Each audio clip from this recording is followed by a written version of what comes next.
او خصوصا د منظور پښتین په سیاست باندې کم از کم عوامو ته دا پته ولګېده چې موږ سره دا څه کوي، حکمران طبقه کوي.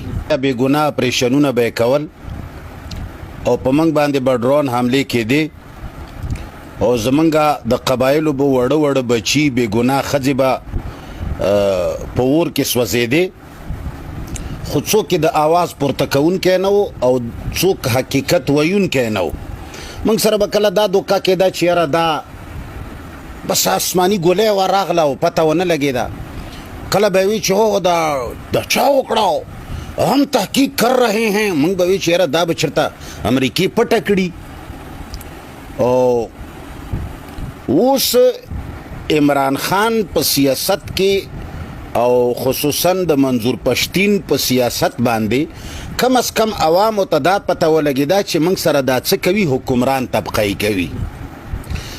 امریکا صاحبه خو امریکا ډېره ښه ښځه ده، هغه بې اجازته کار نه کوي. هغوی چې موږ څومره وجلي یو ښه په پوره اجازتنامې سره یې وجلي یو. امریکې چې موږ نه ښځې بوتلي دي، زمونږ د چوکیدارانو په اجازت، د چوکیدارانو په مهر، د چوکیدارانو په خود تفصیل باندې موږ نه بوتلي.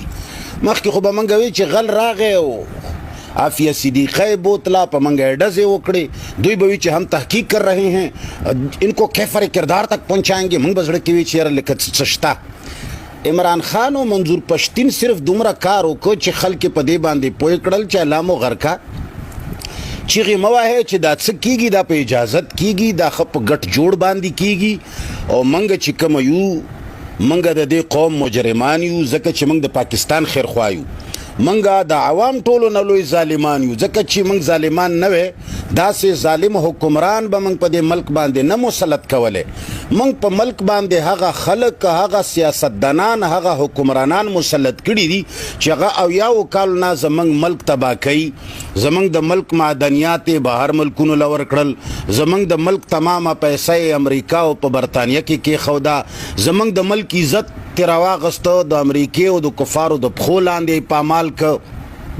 زمونږ اسلام، زمونږ دین، زمونږ قرآن سره اویا کاله کېږي چې ټوکې مسخرې روانې دي.